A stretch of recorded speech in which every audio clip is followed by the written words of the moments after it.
We're going to get a whole 20 today? We're going to get a whole 20?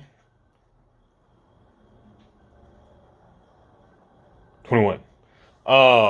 Anyway, so on my Instagram, I frequently post, my training and stuff from the gym, and my son comes with me every weekend that I have him. When he's not at his mother's, he comes to the gym with me in the mornings, and he likes to train. Keyword there, likes. He likes training. He enjoys training. You like training, Dante? Yes, I do. Anyway, so I got asked on Instagram, like, what do you think is the appropriate age? And I was asked, if he, likes doing this, or if he does it on his own volition, or if I make him do it. I've never like forced him into training. He's been coming around the gym, since my first powerlifting meet, he was in his mother's womb, and was there. So literally been around this since he was in the womb. And has come around the gym, seen me train, seen me compete, all that stuff. And, he naturally gravitated towards it. That's kind of the point I want to make here, is that kids, you are their first hero. You are your kid's first hero. They look up to you. They're going to think you're fucking everything. And all you can do is fuck it up. Like, you're not going to make it any better. Cause in their eyes, you're everything. So, you can only only mess it up. So, you got to be careful there. That said, they're going to want to emulate you. They're going to want to do as you do. So it's up to you to provide the example. And kids are very visual. They very much follow leads, and they're very perceptive. Kids are extremely perceptive, and they absorb things like a sponge. And they are going to notice your actions and want to follow and emulate your actions. You can say all the words you want, and that's fine. And to an extent, you have to be the parent sometimes and say, do as I say, not as I do. But those should be, rare examples, or rare cases. You should be, with your actions, providing the example that you want them to see and follow and do, and, help them set themselves up for good habits, as they age, and, build those for life, hopefully. So that said, he really started with play at the gym, around probably 3 years old or so. We just jump on boxes, and I'd let him hang from the pull-up bars and things like that, and just picking up very small dumbbells and small weights and walking around with them, and doing little curls and stuff with them, and just lifting them in awkward ways, without me really giving him any guidance or anything, because it's unnecessary at that point. Obviously, like, I'm not going to let him go, like, try to pick up a 45-pound plate or something, when he's that little. But that was never a thing anyway. So, just let him play and have fun with it. And then, like 5, 6 years old, it's still very much play. We'd add a little structure to it. I'd say, hey, how many times do you think you can jump on that box? And, watch how many times he did it or whatever. And how far do you think you could carry this dumbbell? Do you think you could carry that one that's a little bit heavier just as far?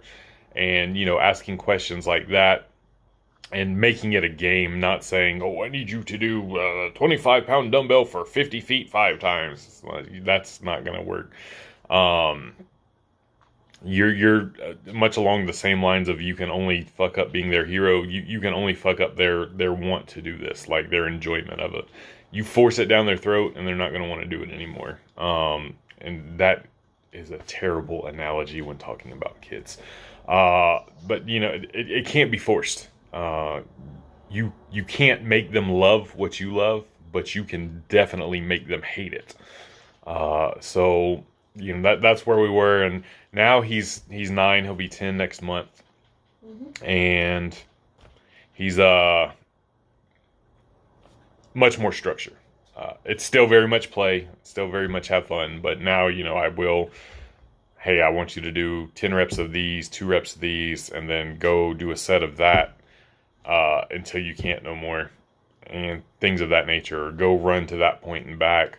But still, it's gamified. Like, you think you can do it faster this time, or I bet you can do it better, or that last set was kind of, let's see if we can do it a little better, and things like that. And he'll even, we'll refer to it as grinding for XP, and building your character, and things of that nature, just to gamify it a little bit more. And he has fun with it. And now he's at the age where he's starting to notice, when he does get a little bit stronger at things. We've moved up kettlebell weights recently. It helps, in his jiu-jitsu class. He goes to jiu-jitsu, 2 to 4 times a week. And he is one of the smaller kids in his class. A lot of times he's outsized. And which is, I think it's a blessing in disguise.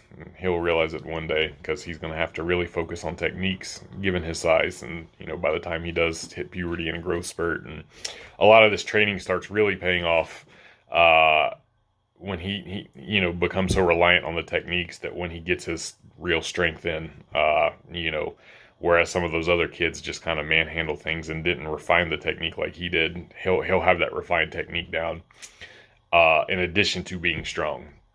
So I think that's a good thing there. But yeah, he's noticed now, like, the hard work that he puts in, paying off, and, seeing results of it elsewhere.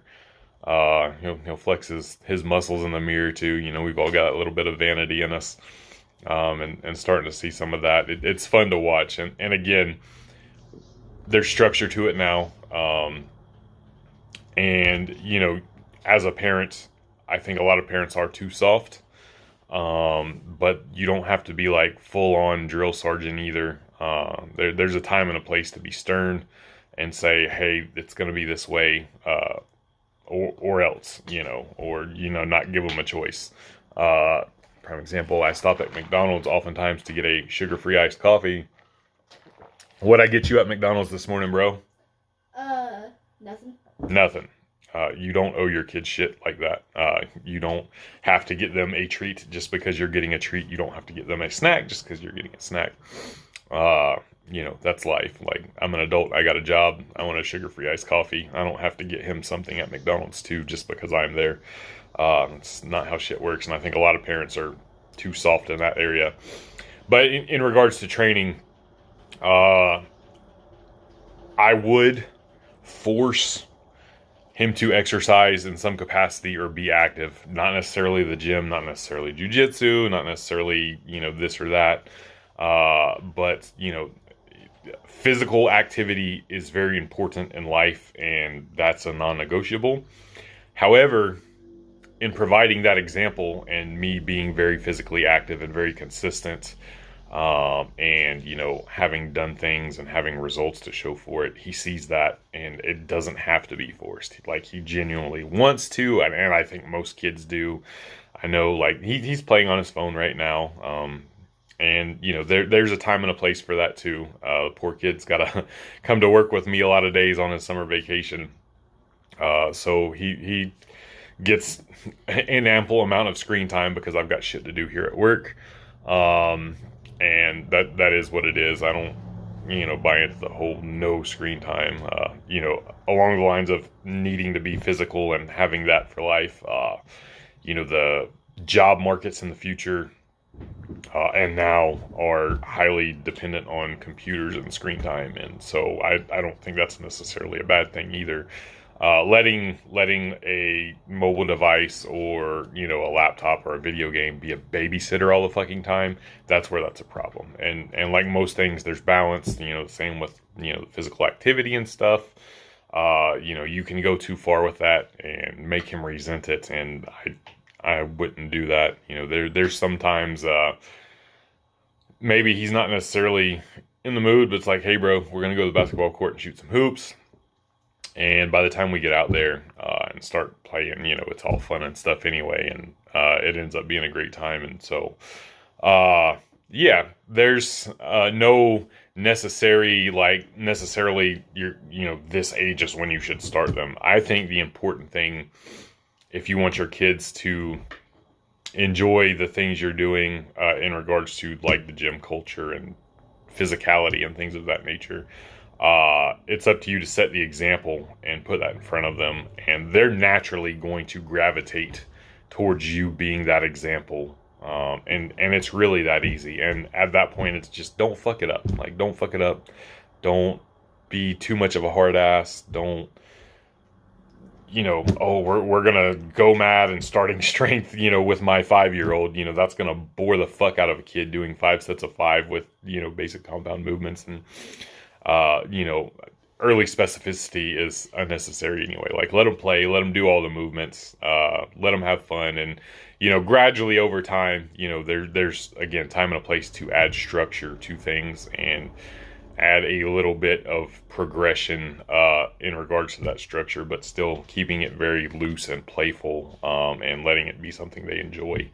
And there's plenty of time down the road to specify in certain avenues should they want to pursue things later on, but there's no need you know for kids or teenagers to be ultra specific in their training anyway. They're going to be much better suited to have the broadest foundation as possible. And then when your foundation's this broad, your peak can be way up here, whereas if your foundation's only this broad, then your peak is going to be down here. So peace.